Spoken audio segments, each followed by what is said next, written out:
Queridos amigos, bienvenidos. ¿Cómo están? Una vez más, el Instituto Nacional de Desarrollo Jurídico agradece su presencia en el programa Más que Leyes, Educando la Conciencia. Como siempre, los lunes, queridos amigos, ya se acostumbraron que nuestros lunes de catedráticos INADE, presumiendo son nosotros la columna vertebral de nuestra institución de Universidad INADE, los catedráticos nos comparten sus experiencias, sus vivencias, pero sobre todo su conocimiento. Entonces esto es como una cátedra gratuita y hoy, queridos amigos, vamos a hablar de un tema muy específico. Por ahí me encontré en internet algo que me pudo bastante, me voy a permitir leerlo y ya después hablaremos con nuestra invitada al respecto.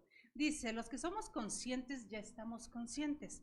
La gente que realiza los asesinatos no son humanos, refiriéndose a que son individuos sin ningún tipo de empatía ni respeto por las emociones de los demás, ni respeto por los animales, individuos guiados por los instintos neurológicamente desfrontalizados, es decir, el óvulo frontal que sirve para controlar impulsos no se ha desarrollado y la zona que produce empatía en las personas está totalmente sin función. La gente que está en el poder, para poder estar en el poder, necesita ser gente sin escrúpulos, sin empatía. Me quedó así muy grabado porque lo escribe una psiquiatra. Hoy, queridos amigos, vamos a tratar el tema la prueba pericial en menores víctimas de abuso sexual con perspectiva de derechos humanos. Y para tratar este tema tan importante, tenemos con nosotros a la doctora, la maestra Isabel Susana Velázquez Jiménez. Ella es licenciada en psicología por la UNAM con estudios de maestría en psicología clínica, igual de la Facultad de Psicología de nuestra gloriosa UNAM, psicología forense especializada en niñas, niños y adolescentes por la Suprema Corte de Justicia, especialidad en psicología forense por Instituto Nacional de Desarrollo Jurídico, aquí en ADEC, diplomada en criminalística en el mismo instituto, diplomada en discapacidad y sexualidad, GEISAT, diplomada en Sexualidad y Educación por el Instituto Latinoamericano de Comunicación Educativa ILSE, diplomada en herramientas metodológicas para una formación basada en competencias por el TEC de Monterrey y cursos diversos sobre equidad de género y derechos humanos. Anteriormente, psicóloga clínica de maltrato en el DIF, el Estado de México, coordinadora de programas de prevención de violencia y abuso sexual, atención a madres adolescentes, prevención de adicciones, perito en psicología por la Procuraduría General del entonces Distrito Federal, ahora Ciudad de México, y por la Procuraduría General de la República, del Estado de México, perdón. Perito particular, jefa de área de psicología en la agencia especializada en adolescentes en conflicto penal con la ley en la PGJ del DF, maestra en la Universidad Autónoma del Estado de México, maestra en la Universidad Privada del Estado de México, actualmente maestra especialista en la SEP en el área de convivencia escolar, con impartición de cursos diversos sobre prevención al maltrato y abuso sexual, tanto en menores como adultos, y también, queridos amigos, orgullosamente maestra en el Instituto Nacional de Desarrollo Jurídico, donde tengo la fortuna de tomar clases con ella. De verdad, un honor que esté con nosotros. Muchas gracias. Queridísima, gracias por estar con nosotros. Muchas gracias a ti. Gracias. Un tema bastante polémico, bastante complicado, porque nuestro entorno nacional ahorita está como río revuelto con los problemas que hay. Sí. Esto que leí al inicio, que se encuentra uno en redes sociales, a veces sin mucho conocimiento nos pudiéramos encontrar temas escritos en apariencia por especialistas, pero nos revuelven mucho más nuestros sentimientos y pensamientos. Sí, me parece que tendríamos que, todos los profesionistas de la salud mental, tendríamos que ser sumamente responsables. Y bueno, también criminólogos, criminalistas, perdón, psicólogos forenses, de no hacer cosas como estas, ¿no? Tenemos una responsabilidad ética bastante fuerte. Por ejemplo, realizar perfiles a partir de lo que los medios publican, a partir de lo que las redes van subiendo, me parece una falta de responsabilidad y ética muy grande. Para hacer, por ejemplo, un perfil de personalidad de algún delincuente se necesita pues muchas herramientas metodológicas, herramientas propias de las disciplinas, propias de cada una de las ciencias forenses, y me parece que no es muy ético hablar, ¿no? Yo también en esta cuestión de las redes me llegaban, ¿no? Mensajes, ¿no? Acerca del caso Fátima, por ejemplo, que hablaban, incluso algunos profesionistas, criminólogos, es un enfermo, es un monstruo. Creo que hemos perdido objetividad y los que nos dedicamos a las ciencias forenses no podemos perder objetividad. Ese es algo que nos debe de guiar, ¿no? Ser muy objetivos. Imparciales, ¿no? Para justamente sabemos que existe violencia y que violencia en muchas modalidades y que las poblaciones más vulnerables pues son los niños, son los menores de edad y que a veces la impartición de justicia no se da, no llega. Por eso es importante el trabajo de todos los que nos dedicamos a esto, de todas las personas que trabajamos con niños, saber, entender qué es la perspectiva de derechos.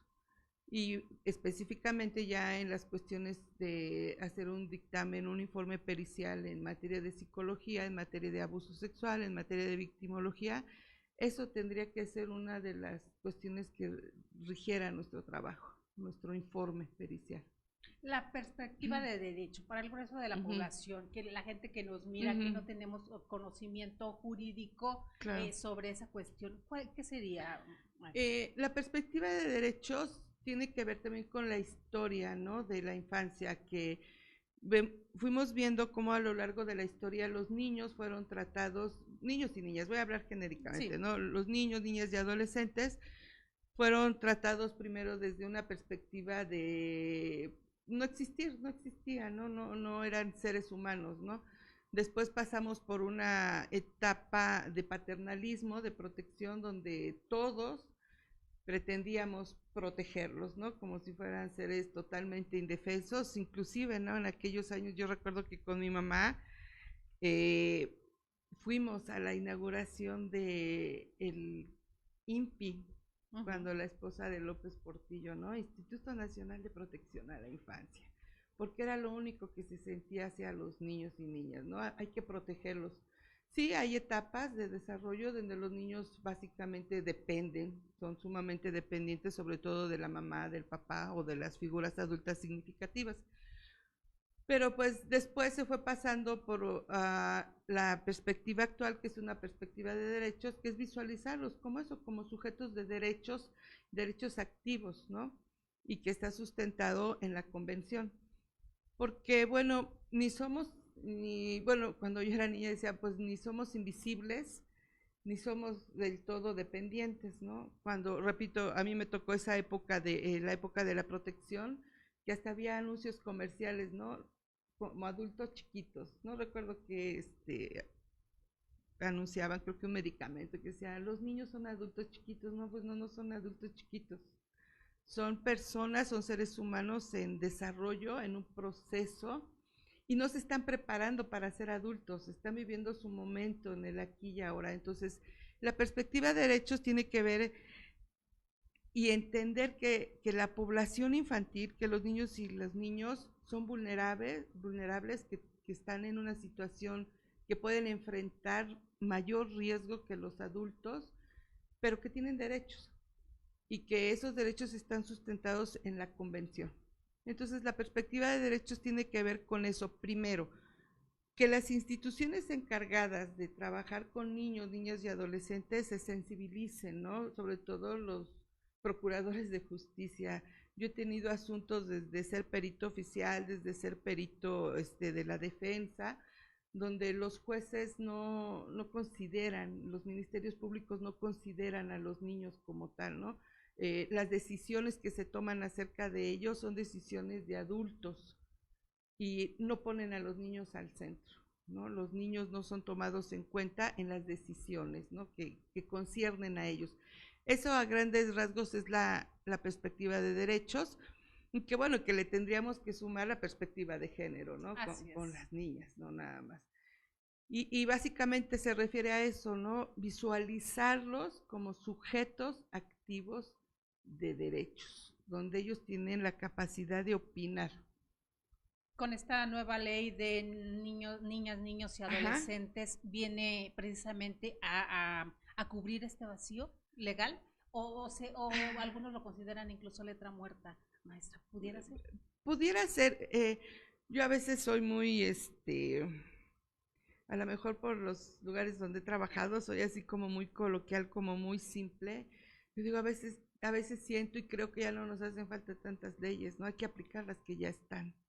La ley de protección tiene muchas cosas positivas, como en su tiempo la ley de las mujeres al acceso a una vida libre de violencia, que al final pues pareciera que Ujú. no existe, que igual es algo muerto, algo enterrado, pero bueno, la perspectiva de derechos y la ley de protección a la infancia pues nos habla de eso, ¿no? Hay que revisar qué lugar están ocupando los niños en la actualidad. Y no nada más a nivel social, a nivel político, sino desde la familia. Me voy a ir más atrás, ¿no? Sí. Desde la familia. En casa, ¿cómo se considera a los niños? Son parte importante, se les considera, son escuchados, se toman en cuenta sus opiniones o no, o nada más los escucho, pero de todos modos no tomo en cuenta sus opiniones. ¿Qué lugar, qué rol juegan las niñas en las familias? Eh, Tienen un rol sustituto de madres cuando ya no está, cuando lleguemos al tema de abuso, ¿no? Que puede ser eso. La violencia en esta familia está normalizada o no está normalizada. Eh, se considera, por ejemplo, un golpe como forma o como una justificación para educar, Ujú. ¿no? Todo eso hay que ir considerando dentro de las familias. El trabajo infantil, ¿no? Está normalizado cuando está bien o los papás nos dicen, pues es normal que el niño no vaya a la escuela porque tiene que ir a trabajar. Yo trabajo en Iztapalapa y les puedo decir que he visto y vivo mucho esta parte, ¿no? Los días que hay dos grandes tianguis, martes y viernes, ¿no? Que también ha sido motivo de polémica últimamente. Esos días los niños no van a las escuelas cercanas porque tienen que ir a trabajar. Y eso es lo normal para estas familias, ¿no? Ir 3 días a la escuela en la semana. Sí, y falta porque pues tienen que trabajar. Entonces se ha normalizado la violencia hacia los niños y niñas, pero desde la casa, ¿no? Desde el hogar.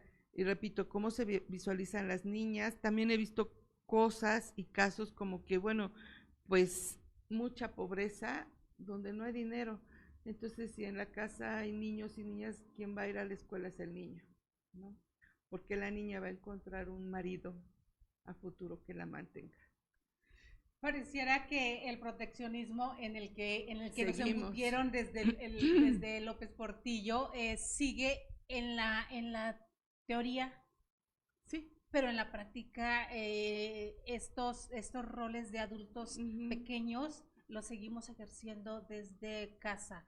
La responsabilidad de los padres de familia, nos hablaba usted, porque a veces no queremos asumir esa parte. Sí. Lo vimos en los medios con el caso de Fátima, el culpar a quienes dejan afuera. Usted ahorita nos platicará los protocolos que se Ujú, siguen dentro ujú. de un sistema educativo, pero también cómo como madre de familia, lo digo a título personal, cómo voy a descansar mi responsabilidad en alguien más si sé la Claro, hora que debo de estar esperando claro, afuera a mi hijo de una escuela. claro. Bueno, lo que dices y regresando a la perspectiva de derechos humanos, el marco normativo de la convención habla justo de esto, que todos los derechos de los niños están establecidos ahí. Estos 54 derechos componen una convención de la cual México es un estado que firmó la convención, que sin embargo no la está cumpliendo, ¿no? Ese es Ujú. un punto bien importante, que a veces se hacen cosas como protocolos, recomendaciones, etcétera, etcétera, incluso hasta linchamientos sociales en aras de la convención, pero hasta que, por ejemplo, una CNDH o una Comisión Interamericana de Derechos Humanos manda una Recomendación. recomendación, entonces ya la aplicamos, ¿no? Pero el Estado como tal no ha cumplido con los niños. No hemos sido responsables con la infancia, con los niños, los adolescentes de este país. Y cuando digo somos, pues somos todos los adultos, padres, maestros, el Estado mismo y todo lo que significa el Estado, ¿no? La infancia sigue siendo incluso desprotegida porque, bueno, yo diría, bueno, seguimos en lo escrito, en la teoría estamos en esta tercera fase, ¿no? La infancia como sujeto activo de derecho, pero en la realidad estamos en la segunda fase o incluso en algunos lugares está en la primera, ¿no? Donde es la ignorancia del niño como tal. Pero seguimos en esta parte de la protección. Y bueno, la protección entonces integral tendría que ser suficiente para garantizar que el niño accese a sus derechos. Y ya, por ejemplo, en casos muy específicos como los papás, yo sí lo quiero decir, yo trabajo en la Secretaría de Educación Pública, he ido a muchas escuelas, sobre todo de la ahora alcaldía Iztapalapa, por diversas circunstancias de prevención, y sí me he encontrado con mucha negligencia, mucha indolencia por parte de padres de familia, también de maestros, de maestras, pero los papás no hay algo hasta la fecha que regule a los padres. A los padres, no. Necesitaríamos una normativa para regular no el comportamiento, sino la forma de actuar dentro de una institución de los padres. Hay una normatividad, ajá. Incluso ahora a los maestros con la nueva reforma educativa de la 4T, sí habla, ¿no? El artículo 3 y todo de la responsabilidad de los padres, el secretario Moctezuma habla frecuentemente sobre la responsabilidad que tienen los padres y la corresponsabilidad con la escuela, pero no se ejecuta. No se ejecuta. Los maestros, yo lo veo, yo no soy maestra, pero trabajo ahí y veo cómo se viven solos y solas, ¿no? Las maestras en esto. Todo el tiempo les están diciendo que sí, que los papás, que se va a sancionar y todo, pero no pasa nada realmente. Entonces, al final, no quiero poner al centro a los maestros, sino a los niños. Al final, la protección integral de los niños y niñas no existe.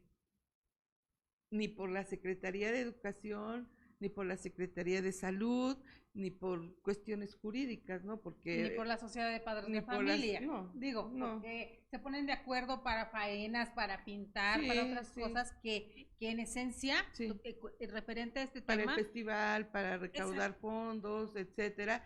Pero cuando, voy a poner un ejemplo muy, muy básico, ¿no? En algunas escuelas por las que he pasado, muy bien las escuelas, ahorita estoy en una escuela que se aplica bastante bien, mayormente del tiempo estoy en esa escuela, desde cosas tan simples como, pues le duele el estómago a su hija, ¿no? Le hablan por teléfono, no puedo ir, ay, denle algo. Cuando un maestro no puede medicar a un niño. Administrar ningún medicamento. Así sea una aspirina. No, nada. Porque no son médicos, son maestros. Así es. Si el niño se cae, si el niño se fractura, los maestros y las maestras a veces se ven imposibilitados. Hay escuelas que tienen su propia organización y muy bien. Y también desde el sentido común, también pasa esto, desde el sentido común, ¿qué tengo que hacer, ¿no? Con este niño. Y yo a veces platico con las maestras, los maestros y les digo, bueno, debemos de tener claro que también hay papás desde sus condiciones que pues no van a poder hacer mucho, ¿no? O que de plano tengo claro que este papá nunca va a apoyar a su hijo. Entonces yo voy a hacer bien lo que me toca a mí, ¿no? Y esa es una perspectiva de derechos donde tenemos que poner al centro todos los organismos, Estado, escuela, jueces, ministerios públicos, profesionistas que trabajamos con niños, este concepto básico en la perspectiva, ¿no? El principio del interés superior del niño, ¿no? ¿Y qué significa eso? ¿Qué significa desde su visión, maestra, para que lo podamos entender un poquito más? El interés superior del niño desde la parte de psicología forense significa que todas las decisiones que tomemos tendrán que ser a favor justamente de los niños y de las niñas, que tendrá que estar protegido, que lo tengo que ver como una persona vulnerable, dependiente en algunos momentos, pero no un ser totalmente dependiente de los adultos. Ya específicamente en la pericial, por ejemplo, yo les he dicho a mis alumnos aquí en el INADEC que cuando hagan sus informes en casos específicos de guarda custodia o de abuso sexual, pues lo que me debe de regir es esto. ¿Qué estoy haciendo yo o qué estoy sugiriendo yo para que este niño tenga garantizado un buen desarrollo psicoemocional en su vida? Más allá de las cuestiones económicas. En guarda custodia muy específico, hay jueces, no todos, no todos, pero hay muchos jueces, juezas, incluso ministerios públicos, abogados, particulares de todo tipo, que consideran que la economía es el aspecto más importante a considerar a la hora de asignar la custodia a alguno de los padres. Yo creo que no necesariamente. Se les olvida la parte socioemocional, porque puede haber familias con una cuestión económica de solvencia bastante importante, bastante fuerte, pero que no están cubriendo la parte socioemocional del niño. Seguimos teniendo niños abandonados porque el papá pues es un papá, un gerente, un abogado, un político bastante ocupado, que al final no convive con el niño. Acabamos con muchas abuelitas cuidadoras que hacen bastante bien lo que pueden, pero que al final la custodia, la guarda custodia como tal, no se está cumpliendo. Entonces, los psicólogos forenses tenemos esta responsabilidad bien grande de explicar, bueno, si recurrimos a lo que es la pericial, que los jueces tendrían que apoyarse a la hora de tomar su decisión en la voz experta del psicóloga especializada, pues sugerir, ¿no?, los tipos de convivencia en favor de este superior interés de los niños. Sí, la economía es importante, no vamos a decir que no, sí es importante, pero creo que hay cosas más importantes, ¿no?, como las cuestiones emocionales, en pro también de la salud mental y de la salud mental social. ¿Qué es lo que va a formar al individuo? Decían en la mañana, por ahí escuchaba, y lo hemos mencionado aquí muchas veces, el 49% de los hogares en México son mantenidos, son llevados por una mujer. ¿Y qué sucede, querida maestra, cuando una mujer es la que tiene que llevar el sustento a casa, por ende tiene que trabajar? Claro. Muchas veces trabaja a 2-3 horas de distancia de la escuela o del lugar donde se desenvuelve su hijo, y cómo puede ayudar a dar esa ayuda psicoemocional que su hijo necesita, claro, cuando hay otros factores que cubrir. Sí, también debemos de tener claridad de esto, ¿no? Así como que la madre es un ser omnipresente, ¿no? Así por ahí alguien decía también las madres helicóptero, ¿no? Como si pudieran llegar a todos lados. Teletransportar. Y así la omnipresencia de la mamá, estoy en todos lados y en todos los momentos que se me requiera, ¿no? Pero sí tendremos que aludir a un acompañamiento especializado, ya que vamos a suponer, en la guarda custodia ya se le asignó a la mamá. Para eso son los psicólogos, no nada más para hacer un dictamen y decir quién es el más idóneo, apto para hacerse cargo de los menores, ¿no? Sino hacer este acompañamiento tanto a la mamá como a los niños, ¿no? Sobre estilos de crianza, estilos parentales, qué significa la calidad de tiempo, la calidad de vida, ¿no?, con los niños, porque bueno, pues también puedo tener una mamá que sea ama de casa, que es dificilísimo ser ama de casa. Yo sí, por eso no soy ama de casa, mejor trabajo porque es muy difícil, pero que no está dando calidad de tiempo. Y también las estadísticas son frías, ¿no? El informe ejecutivo de víctimas, y cuando yo trabajé muchos años en DIF, que se llevaban estadísticas, pues quien más maltrata a los niños es la mamá, paradójicamente, sobre todo en cierto rango de edad. Están encerradas, a lo mejor no tienen un proyecto o un proyecto de vida frustrado, donde visualizan a los niños como los responsables, como una carga. Como una carga. Entonces, no un ama de casa necesariamente es la mejor opción, sino que hablamos de este acompañamiento, estilos de crianza, estilos parentales, calidad de vida, convivencia, generar vivencias con los niños. Y yo a veces les pregunto a las señoras, ¿no?, ¿usted de qué se acuerda cuando era niña? ¿Tú de qué te acuerdas cuando eras niña? Yo me acuerdo de los cuentos que me contaba mi mamá y mi abuelita en las tardes, noches, las tardes. No había televisión en provincia, en un pueblo pequeño, entonces radionovelas o música, la tele grande de Monterrey, me acuerdo porque es lo que se escuchaba en AM, y las historias que nos contaba mi abuelita y mi mamá, ¿no? Ver las estrellas y acostumbrarse a eso. Y fíjate que en 20, 25 años que yo me he dedicado del DIF acá, que era yo muy jovencita cuando entré al DIF, no he escuchado una respuesta a esta pregunta que me digan, pues yo me acuerdo de que mi mamá o mi papá nos daban mucho dinero. Más bien, todos nos acordamos de aquellas vivencias significativas que generaron amor, que generaron justamente este apego y esta afectividad, ¿no?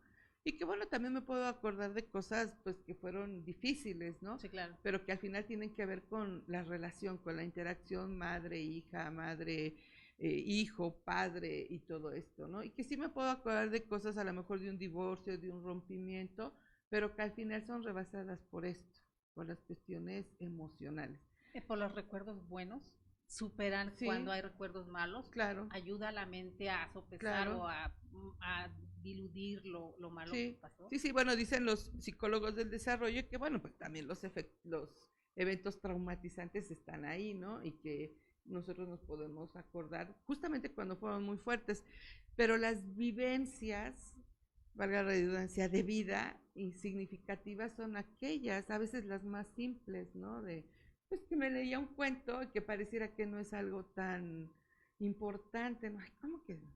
Y ahora está pasando mucho esto, ¿no? Ahorita antes de entrar al aire hablábamos de la tecnología, ¿no? Ajá. Estos niños que están inmersos en la tecnología, en el teléfono, en la tableta, y que los papás y las mamás también a veces con tal de que no moleste o para que no salga a la calle y vaya a ser violentado, pues mejor le doy el celular, le doy la tableta y aquí lo tengo, ¿no? Pero ya no estamos generando estas interacciones. Cambiamos de la nana de la televisión por la nana a la del nana celular. virtual. Uh-huh. A la nana a la nana virtual, así es. Nos decía, vivir el momento de los niños, que no lo permitimos. Esta hipersexualización que se está haciendo de los niños, claro. También al permitir que muchas veces estén con nosotros al momento que vemos programas para adultos, hasta claro. donde esta responsabilidad no la asumimos como tal. Y fíjate que ese tema es bien, bien importante porque también, por ejemplo, en las clases aquí en el instituto y otros alumnos y alumnas me decían, bueno, pero ¿qué hay que hacer para parar la violencia, no? Es multifactorial y entre esos factores, pues esta hipersexualización de los niños y las niñas, ¿no? Que tengan acceso a programas. Yo no he visto, siempre digo y prometo y juro que voy a ver para analizar, pero no he podido. Nunca he visto una narcoserie, pero bueno, pues prohibir las narcoseries. Un niño de 8 años no tiene por qué estar viendo a las 7 de la noche series o programas de televisión, telenovelas con escenas sexuales prácticamente explícitas, cuando ellos tendrían que estar por su etapa de desarrollo jugando, generando otras cosas, formando su personalidad, generando y construyendo su identidad sexual, que se construye a través de los modelos que vemos, ¿no? Entonces, si los modelos sexuales a los que están expuestos los niñas y niñas son de este tipo, pues así se va a construir. Y luego viene toda esta cultura también mercantil, ¿no? De la sexualidad. Es decir, ¿cómo debes de ser? ¿Desde qué es lo femenino? ¿Quién es la bonita? Pues según quién. Habrá que ver, ¿no? Dicen que la belleza está en los ojos de que mira, pero también quién nos va marcando Ajá. la forma de hacer, de actuar, de vestirnos, de maquillarnos, sí. de peinarnos y demás. Y esto lo vamos transmitiendo también a nuestros hijos. Claro.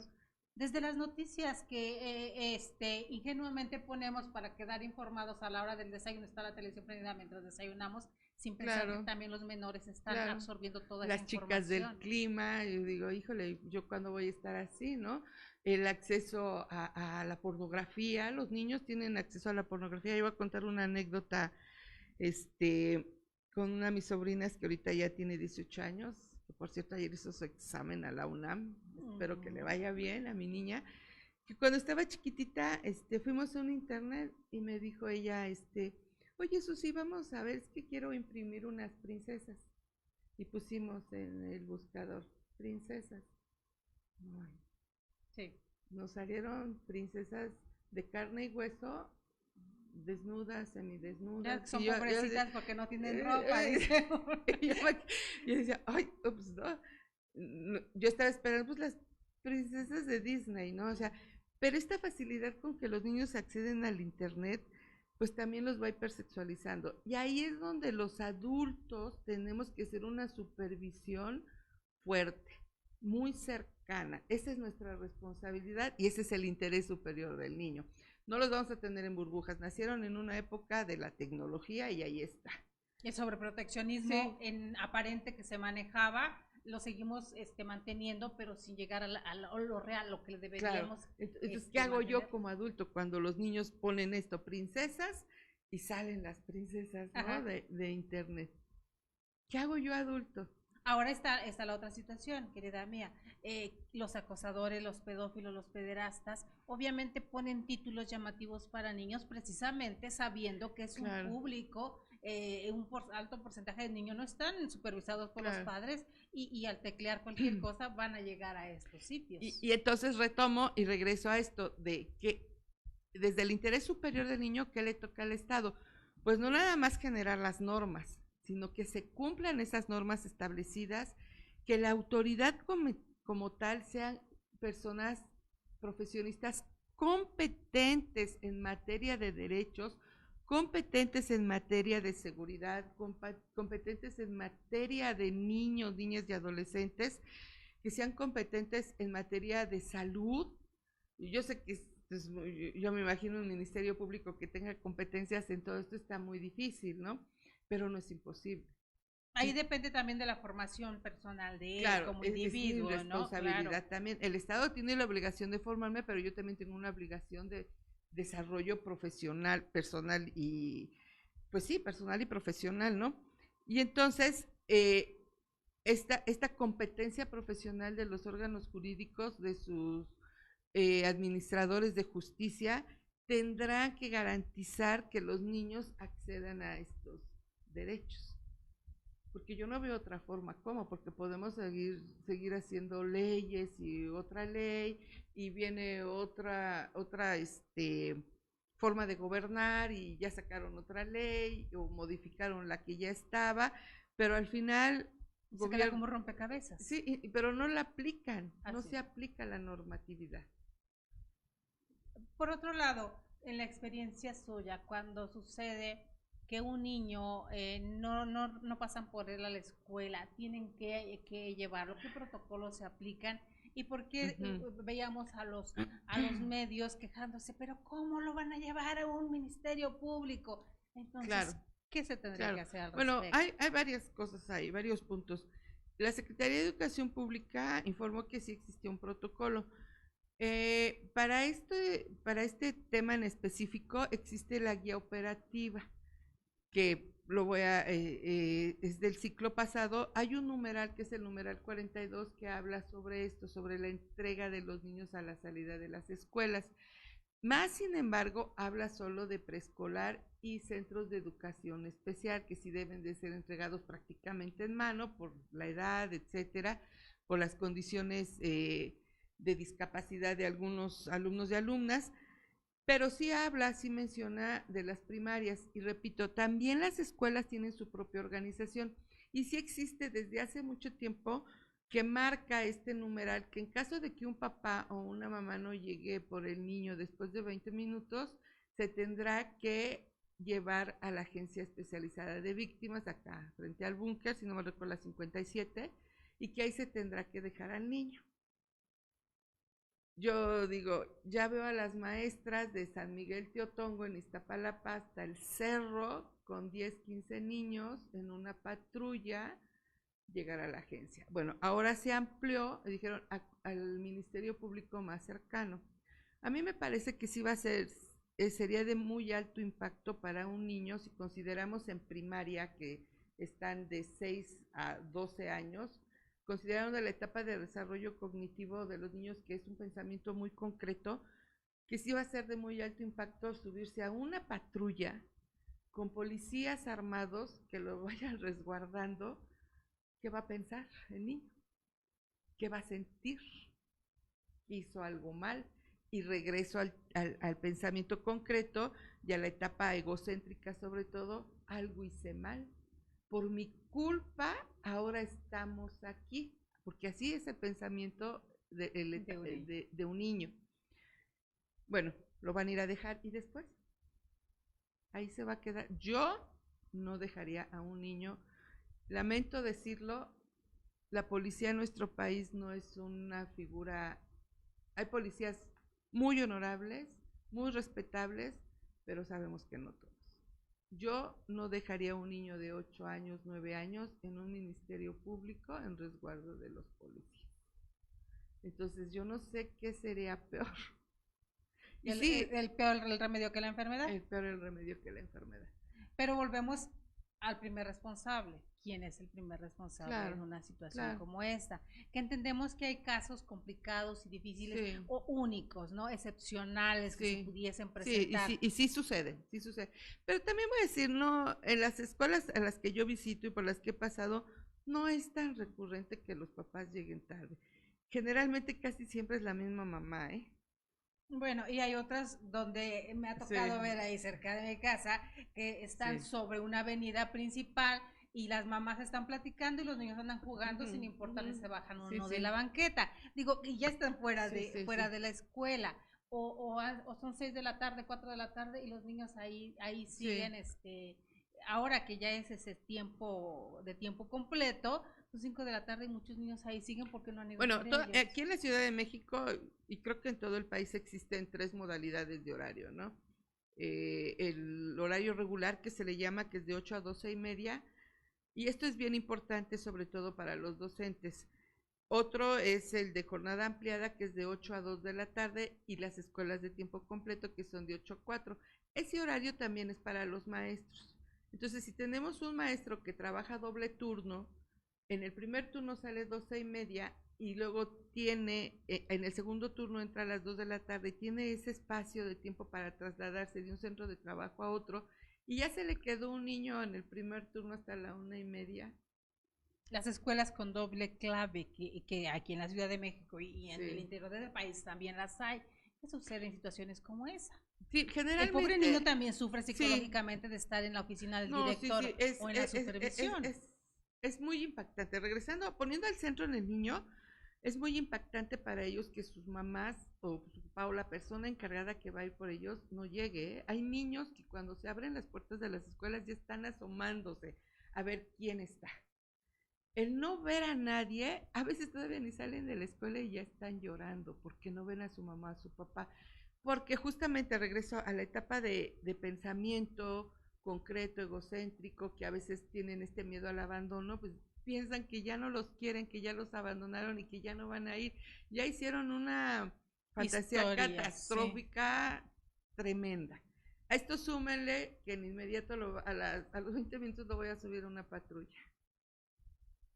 Yo creo que ahí las escuelas tienen, y lo tienen, al menos yo sí conozco a muchas escuelas que tienen su propia organización para solventar esta situación, sí lo tienen. Pero sí también en las escuelas conocemos a la mamá que siempre es la que se le olvida el hijo, a la que siempre está tocando porque llegó tarde y ya no lo dejan entrar, la que siempre está peleando, la que no va a las asambleas. Bueno, las escuelas deben de dejar entrar a los niños a la hora que lleguen, ahora sí ya, porque antes, bueno, hay escuelas que siguen normando que a las 8 se cierra, 8:05 y ya no se recibe. Y fíjate que eso es una perspectiva de derechos, justamente, y no es de ahora, ya tiene muchos años, no tengo claridad desde cuándo, pero los maestros, las escuelas como tal, deben de permitir la entrada a los niños, porque justamente si no están violentando su derecho a la educación. Entonces, si un niño... Para tomar nota. Tomen nota. No, pero las escuelas lo hacen, lo saben y lo hacen. No todas, querida. No todas, bueno, sí creo, pero no todas violentan tampoco el derecho. Muchas sí ya lo hacen, ¿no?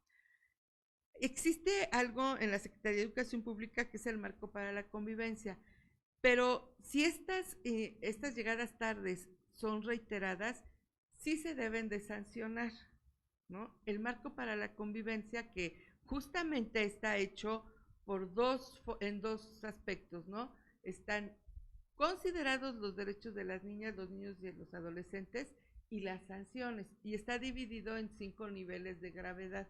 Uno de los primeros niveles habla justamente de eso, de cuando los niños faltan mucho o llegan tarde de manera frecuente, reiterada. Pero el acceso se les debe de permitir, porque si no vulnero. Por ejemplo, en secundarias, como es por horas, hora clase, los primeros 50 minutos tuvieron química, ¿no? Bueno, ya no entró, el niño ya no llegó a la primera hora de química. Bueno, se va a quedar en la dirección y se le va a poner un trabajo académico durante ese tiempo y después ya se incorpora, no se va a tener ahí. Eso es un ejercicio de los derechos, porque lo puedo tener ahí en la dirección sin hacer nada. Entonces no estoy ejerciendo el derecho del niño, esa no es una perspectiva de derecho, no está castigado, está haciendo algo en ese momento.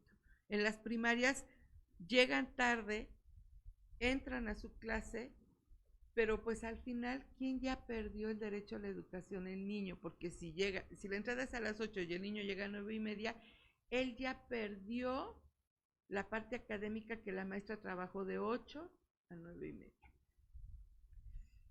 Pues para tomar en consideración, queridos amigos, para los que se acaban de conectar, estamos hablando, queridos amigos, de la prueba pericial en menores víctimas de abuso sexual con perspectiva de derechos humanos. Nos enfocamos la primera parte a la perspectiva de los derechos humanos para entenderlo, sobre todo hablando de las cuestiones escolares académicas en los niveles que sean, hablando de niñas, niños y adolescentes con esta nueva ley. En la parte de la prueba pericial en menores víctimas de abuso sexual, un tema muy, muy fuerte, querida maestra, pero que sin embargo en nuestra ciudad y en nuestro país es un tema más frecuente de lo que quisiéramos ver. Pues estamos en primer lugar mundial. Así es. Está la parte donde también los medios y las estadísticas nos dicen que los menores abusados, sean niños o niñas, aquí no se refiere a uno en especial, general, sí. Es dentro del marco familiar. Sí. Tíos, padres, padrastros, abuelos, hermanos, primos, siempre es alguien cercano a la familia. Y todavía el último informe ejecutivo de víctimas, de la Comisión de Víctimas, habla de esto, ¿no? Cuando yo lo leía decía, pues no hay nada nuevo bajo el sol, sigue siendo alguien muy cercano a la familia el agresor número 1. Entonces, eso, ¿de qué nos sirven esas estadísticas? Bueno, pues para cuestiones preventivas. Y seguimos hablando de el abuso sexual es una forma de violencia. Y como toda forma de violencia es un ejercicio del poder. Entonces tendremos que regresar, y yo le apuesto a eso, y por eso estoy en la Secretaría de Educación Pública, yo le apuesto a la prevención. Tenemos que trabajar en la cuestión educativa, educar a los niños con una perspectiva de derechos también, pero también de género, no educar misóginos, no educar machitos, no educar princesas. Hay que educar niñas que se empoderen, niñas que sean autosuficientes, niñas que tengan proyectos de vida, no niñas que sean una Eva eterna, ¿no? Porque pues yo dependo de un hombre y porque estoy al servicio de un hombre, o que depende de lo que él haga yo seré. Entonces eso es en la casa. Y yo, ahorita que estamos hablando de escuela, retomo esa parte, ¿no? Cuando yo trabajo con niños en prevención de abuso en las escuelas, he escuchado cosas de este tipo, ¿no? Niños que me dicen, maestra, a mí lo peor que me hubiera pasado en la vida es ser niña. En algún lado escucho eso, sí, obviamente. Los niños, me lo dice un niño de tercero que está alrededor de 8 años, y cuando yo pregunto, ¿por qué me dices, por qué pareciera que ser niña es lo peor que te puede pasar? Bueno, maestra, pues es que en mi familia, mi mamá se casó a los 14, mi abuelita a los 15, mi hermana se acaba de casar, y ya le pegó su marido, mi papá le pega a mi mamá, y no, dice, es muy feo ser mujer en mi familia. Entonces dije, pues yo tampoco quisiera haber nacido niña en esa familia, ¿no? No porque sea un misógino, no porque el niño se esté volviendo, estamos formando misóginos, los niños no nacen siendo misóginos. Yo ahí sí comparto una visión de la maestra Marta Lamas, pues que ni todos los hombres son violadores, que sí hay machos que se equivocan, dice ella, pero también hay hombres que se equivocan y que pueden reconstruir su sexualidad y que pueden reaprender. No estoy justificando, pero si niños como este que yo les comento, toda su vida, desde que nació hasta la adolescencia, hasta la vida adulta, vio que en el buffet de vida había violencia, que a las mujeres se les trata como objetos sexuales, ¿qué va a hacer él en su vida? No tiene otra opción. Entonces, para él, en esta familia se normalizó la violencia y se normalizó el abuso sexual, ¿no? cuando nos dicen las mamás, afortunadamente mi mamá no, yo creo que ella fue una mujer muy adelantada a su época, pero si mi mamá me dice, sírvele de comer a tu hermano, plánchale el uniforme porque él es hombre y tú eres mujer, cuando el hermano está viendo la televisión acostado y yo a lo mejor hasta ya trabajo y tú te debes de callar hasta la iglesia, ¿no? Hasta que la muerte nos separe y debes de ser, o sea, son muchos factores sociales, culturales que están bombardeando a niños y niñas, normalizando la violencia y estas relaciones hombre-mujer.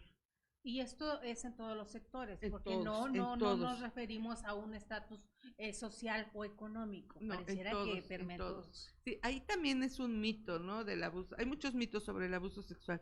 Uno de los mitos es esto, ¿no? Que pasa más en familias de nivel bajo. Eso Ajá. no es cierto.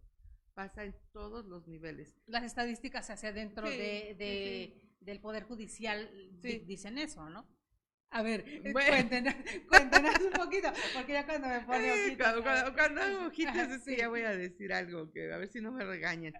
Bueno, la historia del abuso sexual habla sobre esto, ¿no? Cómo se fue utilizando a los niños, a las niñas. Bueno, en esta historia del abuso sexual y en la realidad, en mi historia como psicóloga en el DIF también aprendí muchísimo en el DIF, mucho en la Procuraduría aprendí muchísimo.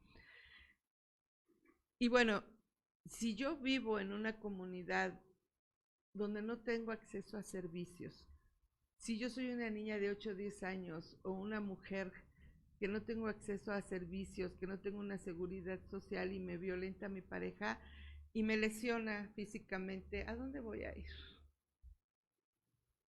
Pues al centro de salud de la vuelta de la esquina. Así. Se registra, quedó la estadística. Si por el contrario yo vivo en Las Lomas, vivo en Santa Fe o tengo una situación económica más que solvente y paso esta misma situación, ¿a dónde voy a ir? A cerrar el hospital más caro del país. Pues perdón, me acordé de aquel caso. Pues voy a ir a Exacto. algún hospital de estos donde probablemente pase desapercibida si yo lo deseo. Claro, ¿no? o si mi esposo tiene la cantidad suficiente para callar bocas, ¿no? Entonces esos casos no se registran. Por eso no hay tanta estadística. Por eso no hay tanta estadística. No quiere decir que no exista. No, claro, y existe en todos. Ese es un mito del abuso sexual, entre muchos otros, ¿no? Se da en todos los niveles. Es así como muy democrático el abuso, ¿no? No respeta género, situación económica, edad, nada. Pasa en todos los niveles. Y existe desde hace mucho tiempo y que se callaba, ¿no? Estaba ahí como algo guardado, como en las familias justamente como se da ahora, también se daba antes. El agresor principal está dentro de la familia o alguien muy cercano a la familia, entonces se convertía en un tema de vergüenza. Entonces se convertía al mismo tiempo en el secreto mejor guardado de la familia, ¿no? Seguramente tú le coqueteaste a tu hermano. Seguramente tú lo provocaste porque él es hombre. Entonces estás castigada y esto se acabó. Y se convirtió en el secreto más guardado. Y lo más grave es que se validaba la violencia del agresor, que aprendía y aprendió que podía seguir violentando a todas las mujeres cercanas de su vida y ella aprendió que no pasaba nada. Y a callarse. A callarse y a quedarse con esa situación traumática emocional ahí. Ahora, entendamos que una violencia o una violación sexual no necesariamente es una penetración en niños. No. Hablamos de abuso sexual de todo tipo. Abuso sexual, que muchas veces, ¿qué pasa, maestra, cuando una niña le refiere o un niño le refiere, mi tío me tocó, mi tío me metió los dedos, mi tío me tocó, y la mamá le dice, cállate, no es cierto, eso no pasa? ¿Qué sucede en la mente de un niño? En el abuso sexual infantil hay fases del abuso. Una fase que generalmente es ya de las últimas es la negación. Cuando negamos, sobre todo la mamá, dicen muchos autores que es la figura más importante en la resolución del conflicto. Cuando negamos, utilizamos estas palabras, no es cierto, no es posible, no lo creo. Y si además es el tío que me ayuda económicamente, no me digas mentiras. O está segura, ¿No lo habrás soñado? ¿No te lo habrás imaginado? Todas estas respuestas pueden obedecer en un momento dado a esta etapa psicológica de negación por parte de la mamá. Pero al final, la resolución de la crisis, primero se debe de resolver la crisis del niño o de la niña y luego la familiar. Porque justamente la víctima, por decirlo de alguna manera, principal es este niño o esta niña. Todo se convierte en víctima, se convierte en una crisis familiar muy fuerte, nada fácil de resolver, no es así como que ya vamos todos al psicólogo y ya vamos a sanar, ¿no? Sí, no, borrón y cuenta nueva, ya, no, el psicólogo tiene la varita mágica o la psicóloga, no. Una goma, Sí es ¿no? algo bien borra, importante, es súper importante el acompañamiento terapéutico. Pero a la par de esto, y es lo que el tema de hoy, tiene que ver con la denuncia. Cuando no denunciamos, pareciera que no pasa nada. Yo lo sé, y a lo mejor gente me va a decir, pero ¿qué pasa si las autoridades no hacen nada? Denuncio y no pasó nada, sigue libre. Sí, yo lo sé. Pero en casos de niños, el proceso de denuncia incluso puede ser facilitador del proceso terapéutico. El niño tiene que hablar para que lo que diga. Y ahí es donde se entra la perspectiva de derechos humanos. Ahí es donde tendría, cuando yo decía que debería de haber profesionales con competencias de este tipo, tendría que haber psicólogos y psicólogas especializados en este tema que hicieran un acompañamiento real a los niños. Yo preguntaría, a ver, un niño de 8 años cuando le dicen, vas a tener que ir a declarar a un juzgado contra tu tío Luis, ¿qué se imaginará? Si como adulto yo no quiero ir a declarar a un juzgado por nada, ¿no? Entonces los niños empiezan a tener mucha conflictiva emocional. Entonces estas competencias de que yo hablaba, y ahí entramos los psicólogos forenses especializados, y a lo mejor algunas abogadas, y lo digo en femenino porque tendría que ser así, dado que la mayoría de los agresores son hombres, para generar confianza, especializadas en niños y en estas emociones, un acompañamiento donde el niño sepa qué es un juzgado, qué es un ministerio público, qué va a hacer ahí, qué va a decir, todo lo que diga él está bien, que sepa que la decisión del juez no depende de lo que él diga, que el juez lo va a escuchar y va a tomar en consideración lo que él dijo y que le va a creer. Porque imagínense, ya que declaré y que dije, ya salió, entonces lo hice mal y por mi culpa ya salió. Yo he ido a audiencias donde estamos afuera del juzgado y en la sala de espera está el niño con la familia del agresor, donde le están echando unas miradas que bueno. Entonces, o incluso diciéndole cosas. O diciéndole cosas, ¿no? Entonces dices, bueno, desde ahí el niño es vulnerable y está enfrentando situaciones de riesgo muy severas. Entonces, ahí los psicólogos forenses, desde ahí yo tengo que trabajar, no nada más es emitir mi dictamen, sobre todo si soy desde la institución, ¿no? Se tendría que hacer un acompañamiento, pero yo creo que no muchos psicólogos están preparados para eso. Incluso la revictimización, ¿no?, que se hace, claro, hacia adentro, puertas adentro. ¿Qué pasa con una situación como esta y cómo nos podemos percatar? Yo como demandante, si me doy cuenta que a mi hijo, ¿cómo me puedo percatar que lo están revictimizando en una situación así? Pues primero, que el administrador de justicia no está reconociendo al niño como sujeto activo de derechos, que no está reconociendo que es una víctima, ¿no? Cuando no es posible que un juez le diga a un niño, ¿no lo habrás soñado? ¿Estás seguro?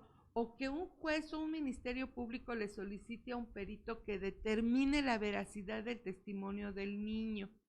Los niños no nacen con un chip de mentirosos. Es muy difícil que un niño mienta en una cuestión de estas. Sí hay protocolos, sí se puede revisar la credibilidad del testimonio infantil, ¿sí? Que ellos deben de proteger al niño, incluso a los niños que pueden llegar a ser testigos, les tienen que informar acerca de sus derechos.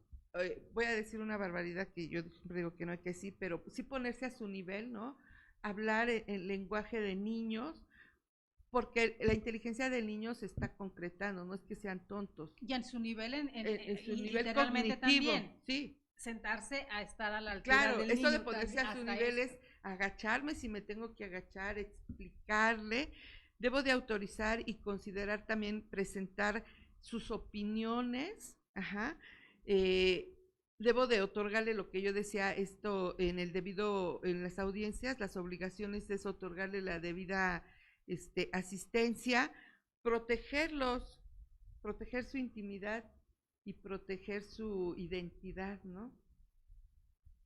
Las redes sociales cometen esta falta todos los días, todos los días. Pero no podemos permitir que quien ejerce justicia violente esto, ¿no? Tienen que valorar y velar por su seguridad de estos niños y la de su familia, justamente para que no vuelvan a ser víctimas o vaya a haber represalias. Cuando yo trabajaba en la agencia era bien interesante que cómo se tienen que engrapar, ¿no? Este privilegio de la secrecía. Y sin embargo, hay víctimas que se encuentran con la familia afuera o que te hablan por teléfono y te dicen, ya sé dónde vives, ¿no? La esposa del agresor te habla, ¿no? Ya sé dónde vives. ¿Y cómo supo? ¿No? Qué grave. ¿Cómo se filtra una información de ¿Cómo esa se filtran naturaleza? esas informaciones, ¿no? Eso es valorar y velar y garantizar por la seguridad de los niños víctimas y también pues evitar demoras en las resoluciones, ¿no? La revictimización que nos decía, cuando se toma una declaración, cuando se hace una entrevista a uno de los niños, se tiene que grabar, se tiene que... Sí, se puede ¿Qué grabar, se se tiene puede que hacer? pedir autorización. Ajá. Y ese tema es bien importante. La Oficina de Protección a la Infancia junto con el CIPINA hablan de este aspecto que me parece muy relevante. Aún los profesionales revictimizamos, ¿no? Si tenemos, por ejemplo, en el sistema acusatorio anterior, era bien frecuente, ¿no? Yo, perito oficial, entrevisto al niño, le hago preguntas, tal, un niño presunto víctima de abuso sexual. Luego el Ministerio Público, el juez, el presunto responsable nombra un perito en su defensa, lo vuelve a entrevistar, un tercero en discordia. Yo tuve un asunto donde ya éramos 5 peritos en psicología hace muchísimos años. Entonces, los niños y las niñas vuelven esto es revictimizar. Entonces, lo ideal que se propone y que ya se está haciendo en algunos casos es que la primer persona, la primer perito o el primer perito en psicología se grabe y que los demás que van a actuar vean la grabación, para ya no estar, y solo en aquellos casos donde tuvieran que aclarar o hacer una puntualización muy clara o alguna duda, se preguntara, ¿no? Porque imagínense, ya no pensemos en niños, como adultos también, ¿no? Y si a mí me van a preguntar 20 personas lo mismo, pues me están revictimizando. Y por supuesto que puedo caer en contradicciones, que es una parte de la credibilidad del testimonio infantil, ¿no? Pues primero dijo que traía la camisa roja, ahora dijo que la tiene verde y después que azul. Y cuando le pregunta el quinto perito al niño, ya no sabe de qué color era la camisa. El revivir el episodio, ¿cuántas Es veces? revictimizar. El no creerle es revictimizar. El no estar preparado de cómo me presento yo como profesional en esto es revictimizar. El juzgar al niño. O sea, sí se necesita un entrenamiento para los peritos en psicología para la entrevista específica a niños víctimas de abuso sexual y adolescentes víctimas de presunto abuso sexual. ¿Y hay pruebas específicas para niños y adolescentes repitiéndose? No existe una prueba psicológica específica, más sin embargo sí hay instrumentos, sí algunas pruebas me pueden dar indicadores, pero es un trabajo muy grande, ¿no? Es así, la metodología del psicólogo forense en estos casos pues se apoya desde la observación, la entrevista, entrevistar a otros familiares, el mismo expediente, si ya existe un expediente, las pruebas, por supuesto, ¿no? Contrastar algunos aspectos y bueno, pues ahí están los indicadores, ¿no? En los manuales diagnósticos también, pero también tiene que ver con mucha ética, ¿no? Yo a veces cuando entrevisto niños víctimas de abuso, yo digo, bueno, ¿y desde dónde? ¿A quién se le ocurrió estos indicadores, no? Pues para eso están las estadísticas. Para eso están las estadísticas. Y con mucho cuidado, yo siempre les digo a mis alumnos y a mis alumnas, con mucho cuidado, porque a veces también perder la objetividad y ser pasionales me puede llevar a algo erróneo, porque los indicadores de abuso sexual se parecen mucho a indicadores de otras situaciones emocionales de los niños. Entonces ahí entra la pericia del psicólogo para identificar que justamente corresponden a estos. Porque son, como dicen los abogados, estos delitos de ocultación, pues yo no estaba ahí, ¿no? Y yo digo esta frase porque a mí me han preguntado muchas veces en juzgados, ¿y usted estaba ahí? Los abogados de la defensa, no, no estaba ahí, pero tengo herramientas científicas propias de la psicología que me permiten, ¿no? Y ya. Y la entrevista es bien importante. ¿Qué sucede en un tema de juicios orales como se llevan a cabo ahorita? Que obviamente la defensa está percibiendo un sueldo en base a su capacidad en este juicio. Por ende, muchas veces intentarán incluso descalificar al perito que está haciendo una evaluación. Sucede mucho. Falta de ética, podemos decirlo. Bueno, pues él está haciendo su trabajo, ¿no? Entonces, en ese orden de ideas, él está haciendo su trabajo, yo estoy haciendo el mío. Hay que hacerlo bien. Por eso es bien importante que dice el código de aquí de la Ciudad de México que un perito es aquel el experto en la materia, ¿no? Yo en cuanto tengo mi cédula profesional ya soy perito, ¿no? Y cuando yo trabajaba en la Procuraduría, los que prestaban su servicio social, la Procuraduría por estar en la Procuraduría ya tenían la calidad de, pues no es tan fácil. Hay que ponerse a estudiar, hay que trabajar mucho en esto, para que justamente una parte de los juicios orales es donde yo debo de comprobar mi competencia profesional, así como el abogado está tratando de demostrar la suya, pero pues yo no puedo permitir nada más ya salí de la facultad, ya tengo mi cédula profesional, ya soy perito, no es tan fácil. No. La expertise. Y también tomando en consideración que depende del trabajo que yo haga, depende de la vida de una persona. Esa es la otra parte, ¿no? Que dice que el perito somos auxiliares de la justicia. Soy auxiliar de quien imparte justicia. Entonces también dice estos códigos que el juez en teoría se tiene que apoyar en lo que yo diga. Por eso es bien importante que nos preparemos, que estudiemos los psicólogos y en esta parte conceptual esta perspectiva de derechos, que no se me olvide que todo mi trabajo tiene que ir en función y en pro niño, no pro psicólogo, no pro juez, el pro niño, aun cuando yo sea, y a mí me han tocado casos así, ¿no? De la defensa, que yo he llegado al momento que le digo, no voy con este caso porque yo estoy segura que sí lo hizo, ¿no? Entonces, aún, y por ejemplo, casos de guarda custodia, ¿no? Aunque yo sea perito del señor, si el señor no es el más idóneo, pues así lo tendré que decir.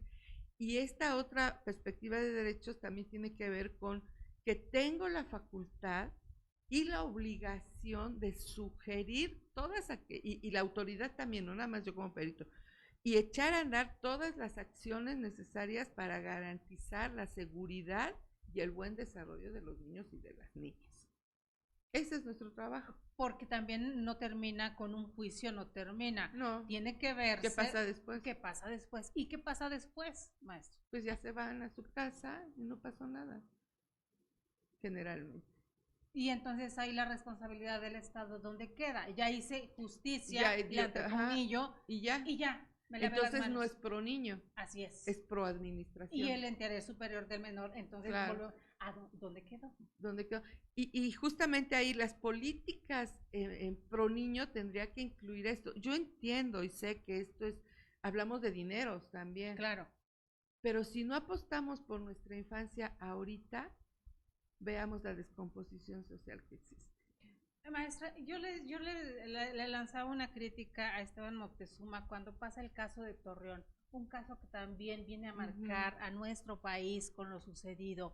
¿Qué pasa en la mente de un niño para llegar a una situación de esta naturaleza, pero también a casi 100 años de la creación de la SEP, ¿qué tanto ha evolucionado? ¿Por qué si hay tantos psicólogos y si pueden haber más, por qué dentro del sistema de educación pública mexicano no tenemos este acompañamiento de los psicólogos para prevención? Sí, bueno, en la SEP no hay muchos psicólogos. No, en México hay muchos psicólogos, pero la SEP no los debería jalarlos, ¿no? La SEP no hay muchos psicólogos.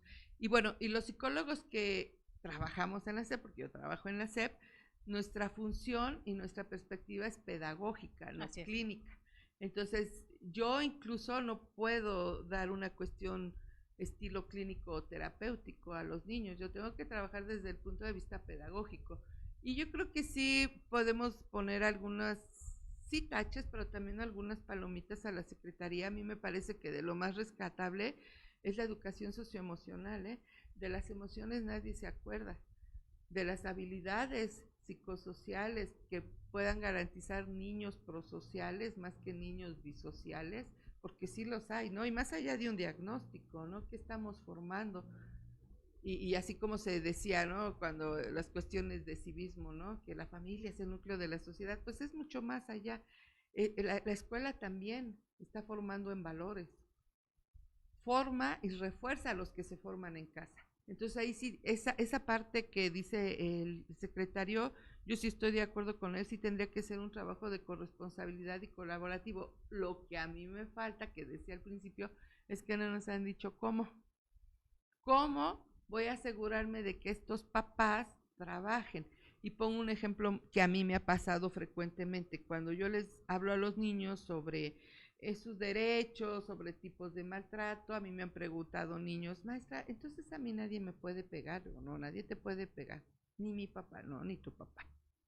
Al otro día, los 2 días, voy a decir una palabra. No, aquí ya sí censuraba. Los niños me dicen, maestra, dice mi papá que usted es una vieja loca. ¿Por qué dice eso tu papá? Porque dice que él sí me puede pegar y que él sí me puede chingar.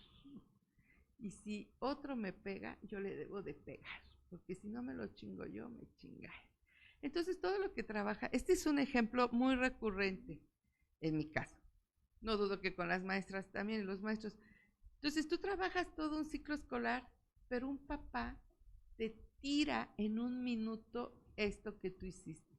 Entonces ya no hay conductas prosociales, ya estamos favoreciendo conductas disociales. Entonces, este trabajo contexto escuela, contexto familia es vital, súper importante. No nos vamos a meter en la intimidad de la familia, que esa era la primera visión de la infancia, ¿no? Que el niño era propiedad de la familia, que todo lo que pasaba en la familia era algo privado. Pues no, porque en el momento que estás violentando a un niño o a cualquier miembro de la familia, ya es un evento público. Y muchas familias así dicen, ¿no? Yo cierro mi puerta y soy la familia más feliz del mundo. ¿Y qué sabe qué estará pasando adentro? No se trata de meternos en la intimidad, se trata de trabajar juntos en pro de esos niños y de esas niñas. Porque si no, después tenemos el niño de Torreón, el niño de Nuevo León y muchos niños de Iztapalapa, que es donde yo trabajo, que al final son niños abandonados, niños que no están viviendo su infancia como deberían, que no son felices y que se están culpando de lo que pasa. Y que no están viviendo, están sobreviviendo. Y que se están culpando y los padres de familia no nos damos cuenta de ello. Aparte, estamos viendo en grupos de un salón de clases donde tienen hasta 40 niños, 30 niños. Por ende, son 30 formas diferentes de pensar que un solo maestro tiene que entender. No, y los maestros son maravillosos, son expertos. Yo regreso nuevamente a mi trabajo del DIF, cuando, yo digo, en mi pueblo, cuando trabajaba en el DIF de mi pueblo, y la recepcionista me decía, Susi, te habla una maestra. Le decía, no, porque de 10 maestros que iban y me decían, yo sospecho que a ese niño le están haciendo algo en su casa, 10 estaban en lo correcto. Porque viven con ellos, los conocen. El termómetro. Saben quiénes son sus alumnos, sí, saben dar lectura de sus emociones. Entonces los maestros son muy valiosos en este país y se viven de manera muy difícil. Y hay maestros, pues, que que, como todas las profesiones, ¿no? Pero la mayoría de los que yo conozco y con los que he trabajado se aplican y tenemos la otra parte, ¿no? De los papás. Entonces, esa parte que dice el licenciado Moctezuma, creo que sí es muy valiosa, pero nos falta que nos digan cómo. El diagnóstico hacia adentro de una escuela, maestra, ¿por qué no lo hay? Y muchas veces niños que tienen capacidades diferentes o tienen incluso trastornos, Ajá. conviven en un solo No, grupo. sí ¿Qué sucede? sí hay ¿Cómo diagnósticos. dentro, hacia dentro de Sí, las escuelas, sí, en todas las sí. escuelas? No, en la Secretaría de Educación Pública, voy a hablar de aquí de la Ciudad de México. Sí. En la Secretaría de Educación Pública existe una modalidad que es educación especial con unidades, así unidades de educación especial e inclusiva, así se llaman. Ellas son muy valiosas en las escuelas, realizan estos diagnósticos escolares, realizan diagnósticos de todos los contextos, incluso diagnósticos de aula y diagnósticos de los contextos familiares. Pero hay muy poquitos. Yo tengo referencia, sé y conozco bien, por ejemplo, unidades de educación especial que en teoría atienden 10 escuelas, por decir, en el turno matutino, tiene asignadas 10 escuelas. Y está formada por especialistas, psicólogos, terapeutas del lenguaje, maestros de aprendizaje, maestros, trabajadoras sociales, muy poquitas tienen trabajadoras sociales. Pero esta unidad cuenta con una directora, yo conozco un maestro en la tarde, en el turno vespertino, que es él, y no tiene maestros especialistas. Es el director y no tiene maestros especialistas. Y él atiende 10 escuelas. Con todas estas características. Exacto, estamos hablando de la Ciudad de México. De la Ciudad de México. Pero el grueso de la población también que está en provincia. Seguramente no habrá mucha diferencia. Y bueno, repito, entiendo que es cuestión de dinero. Ajá. Porque pasa, y yo le decía en algún momento a uno de nuestros invitados, en la Ciudad de México, o hablando de clase media y clase media alta, pueden acudir a un especialista en la materia para ayudar al niño. Claro. Pero estamos hablando que hay 70 millones de pobres en el país. No. ¿Cómo puedo pagar un psicólogo si apenas me alcanza para mantener a mis hijos? Y las instituciones de salud mental, al menos aquí en la Ciudad de México, creo que son insuficientes. Existen los ECOSAM, que son en cada delegación, existen el psiquiátrico infantil, pero no son suficientes. Y bueno, ahí sería otro tema también, ¿no? Así es. Sería de debatir entre lo que es un psiquiatra, un terapeuta infantil y todo, ¿no? Sí, hay niños con diagnósticos de conducta muy severos en las escuelas. Yo atiendo a varios de ellos, pero eso sería otra cuestión. Otro tema. Ya casi para cerrar el programa, maestra querida. La hipersexualización de los niños hablábamos de un momento, pero también el darnos cuenta, y nos refería en alguna clase, recuerdo, cuando un niño es abusado, cambia su conducta. Como padre de familia, ¿cómo me puedo dar cuenta? ¿Cómo puedo notar ciertos cambios? Bueno, en las secuelas de abuso hay de diferente tipo, ¿no? Hay a corto, a mediano y a largo plazo. Hay secuelas somáticas, hay secuelas cognitivas, hay secuelas psicológicas, hay secuelas conductuales. Entonces, generalmente van como que del extremo, ¿no? Cuando, por ejemplo, en las muy conductuales, ¿no? Cuando los niños, por ejemplo, dormían bien, ahora dejan de dormir o duermen mucho, ya no quieren ir a la escuela o no quieren salir incluso de la escuela, comen más, comen menos, se pueden hacer de la pipí en la cama, etcétera. No se pueden volver hostiles, pueden presentar un miedo hacia figuras masculinas sobre todo, pueden volverse muy impulsivos, pueden tener pesadillas, incluso terrores nocturnos, pueden volverse violentos verbalmente. Hay varios tipos de secuelas que nos pueden permitir. Pero yo repito, con cuidado, porque esas secuelas también se pueden presentar, por ejemplo, si se murió su mascota. O si hay un divorcio. O si me cambié de casa, o si me cambié de escuela. o si llegó un nuevo miembro a la familia, hablando de Sí. hogares monoparentales, que de repente llega un Un novio, papá, una una novia novia, nueva claro, claro. a la Por familia. eso es Todo bien eso influye. importante que diagnóstico o esta diferenciación la hagan profesionales. Y esto yo lo trabajo mucho con maestros en la SEP, ¿no? Cuando me dicen, es que, por ejemplo, ¿no? En las escuelas, que ya están jugando o tienen conductas sexuales, ¿no? Que ya se tocaron las piernas o en preescolares, ¿no? Que se metieron al baño y se bajaron los calzones los niños. Seguramente les han de estar haciendo algo en su casa. Pues no, no necesariamente. Por eso debemos de ver la etapa de desarrollo psicosexual de los niños. Puede ser curiosidad, puede ser que están aprendiendo, se están reconociendo. No todas las conductas de contenido o de connotación sexual que presenta un niño tienen que ver o son resultado de un abuso. Los niños, como todas las personas, son seres sexuales.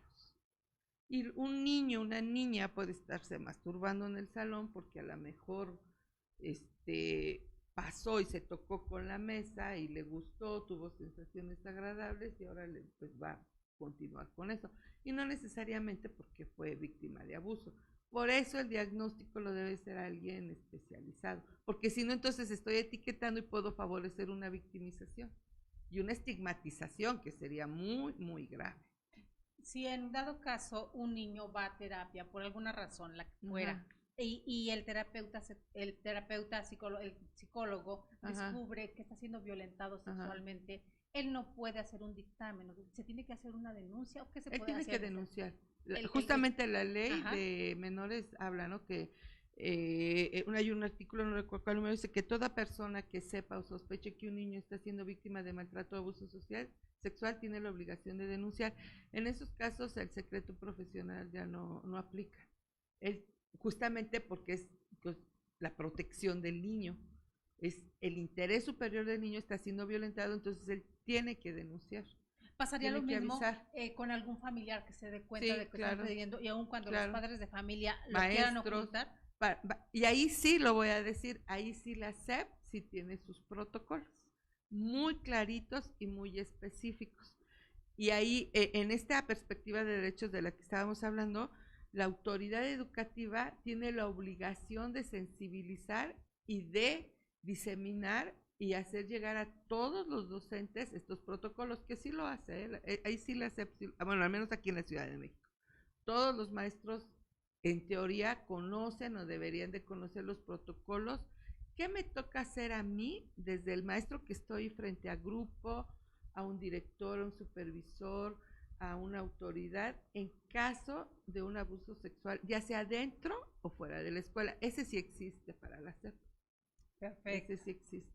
Pues maestra querida, aquí nos decían, cuando es Día del Niño, el 30 de abril, los niños les dicen a la niña, es el Día del Niño, no de la niña. ¿Qué pasa con una situación como esta? Hablando ya de género, sí. ¿Suele pasar? Sí, sí, es muy bueno, pues los maestros también, ¿no? Sí, aquí es parte de lo que decía, pues hay que empezar a sensibilizar a todo el mundo desde la perspectiva de género, más allá de la cuestión de niño o niña, pues que se valore a las niñas como personas, ¿no? Como seres humanos. Ya en muchas escuelas lo hacen, es el Día del Niño y de la Niña, y también existe el Día de la Niña, acuérdense. Sí. Por el otro lado, maestra, las estadísticas antes nos hablaban más violencia referente a niñas.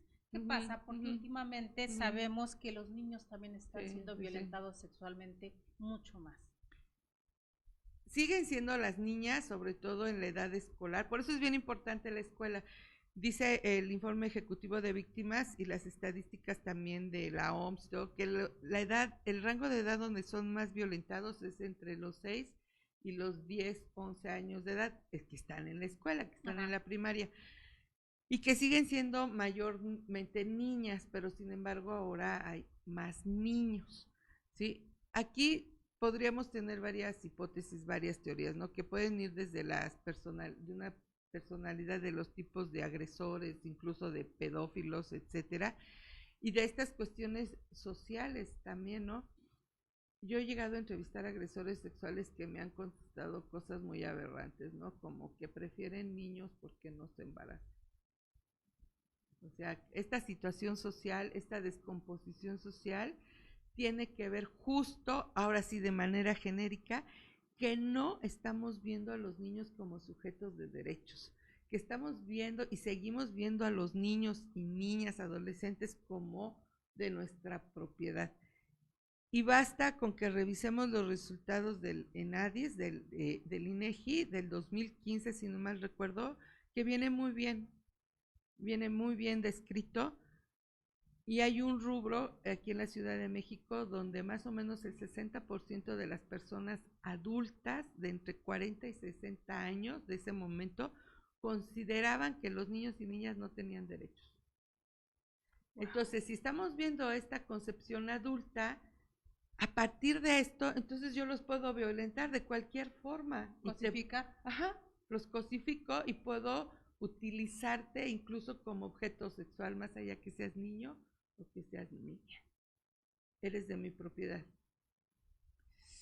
Tenemos mucha gente por aquí pendiente, maestra querida. Sí. Como siempre mandamos saludos a Estados Unidos, nuestros fans desde Estados Unidos.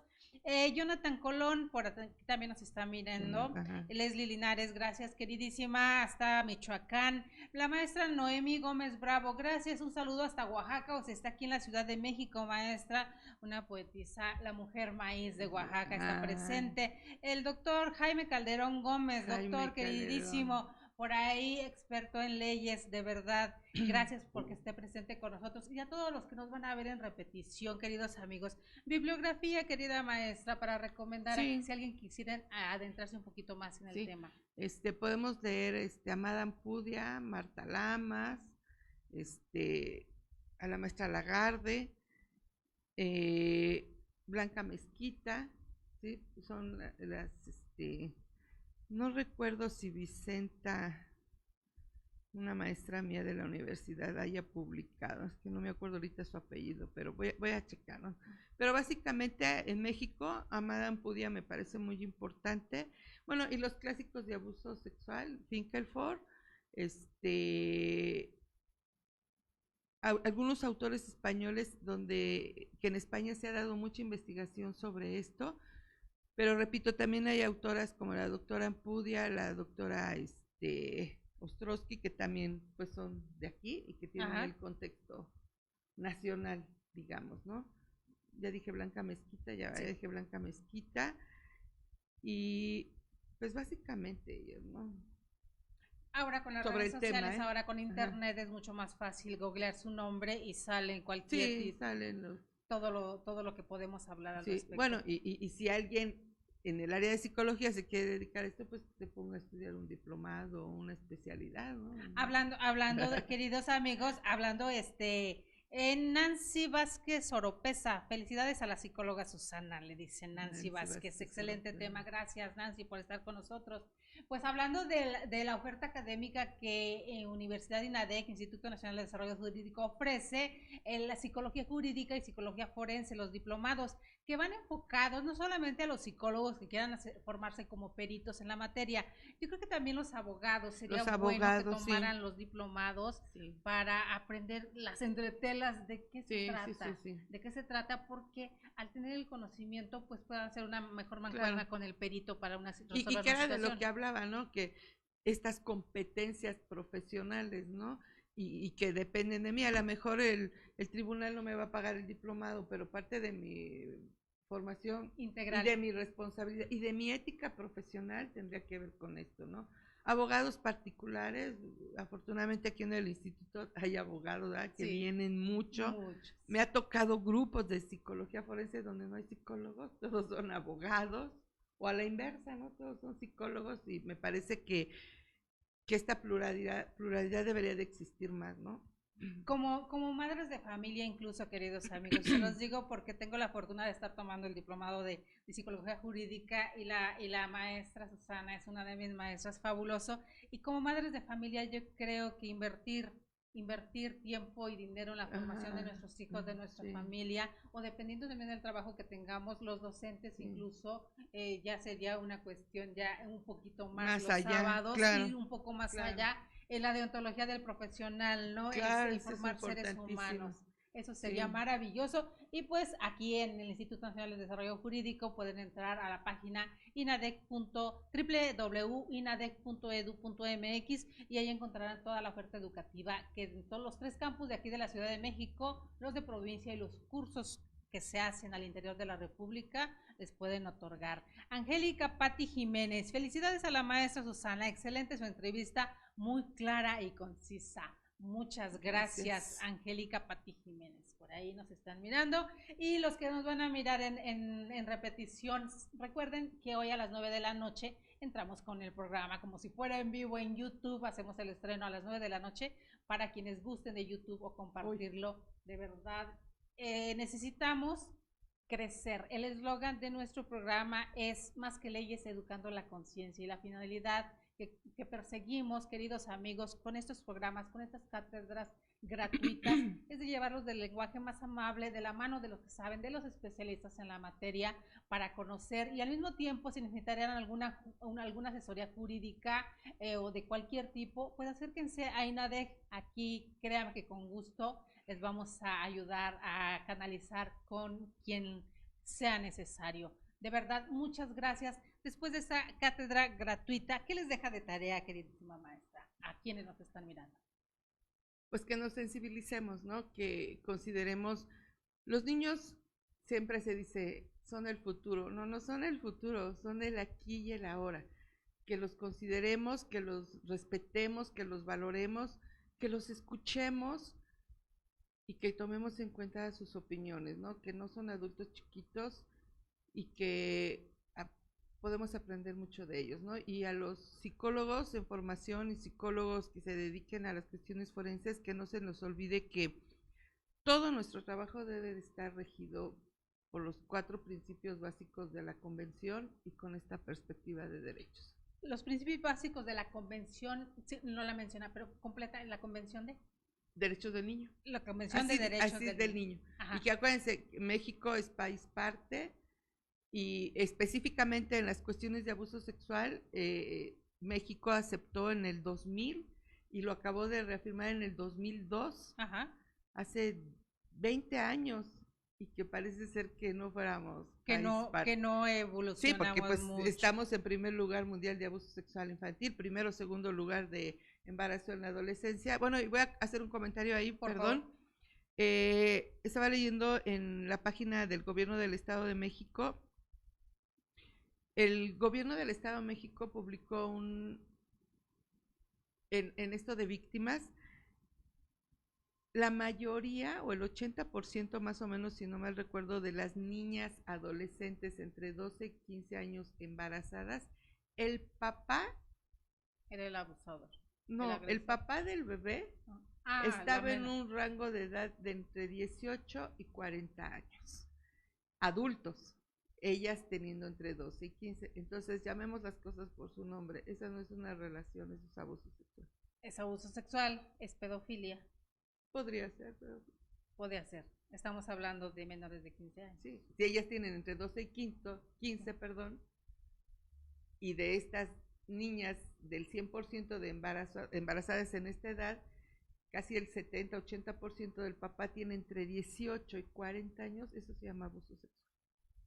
O lo tipificado como estupro, ¿verdad? Está bien. Pues, infancia es destino. Infancia es destino, dice el doctor. Así es. Entonces hay que cuidar a nuestros hijos y asumir la responsabilidad que nos toca como padres de familia, ¿verdad? A todos y cada uno de los adultos. Pues muchas gracias, infinitas. Gracias a ti. Que sea la primera de muchas, porque hay muchos temas. Gracias. Hubiéramos querido tocar tanto y a veces el tiempo nos come, pero yo creo que ojalá haya posibilidad. Hoy la secuestramos literalmente para que nos acompañara, porque creemos que le quiero dar gracias a mis autoridades de la SEP que me facilitaron el venir. Y que le agradecemos infinitamente, porque le decía, hablar de la violencia infantil en nuestro país, teníamos que hablarlo con quienes saben de la materia, porque no podemos ser irresponsables y emitir opiniones si no vienen de personas calificadas. Gracias, queridos amigos, gracias por estar con nosotros. Gracias al doctor Anatolio González Emigdio, como siempre rector de Universidad INADEC, que gracias a él, con esta amplia visión que tiene del panorama nacional y mundial permite que tengamos Claro. este programa los lunes de catedráticos INADEC, como siempre, la columna vertebral de Universidad INADEC presente, compartiéndonos su experiencia. Muchas gracias, maestra. Gracias. Gracias. Queridos amigos, soy Delia Linares. Nos vemos el día de mañana. Ya saben que los martes tenemos martes de salud y justicia con el licenciado Daniel Osvaldo Rojas López, CEO de Médico Legal. Los esperamos mañana. Gracias a nombre de quienes hacemos el programa Más que Leyes, Educando la Conciencia. Hasta mañana.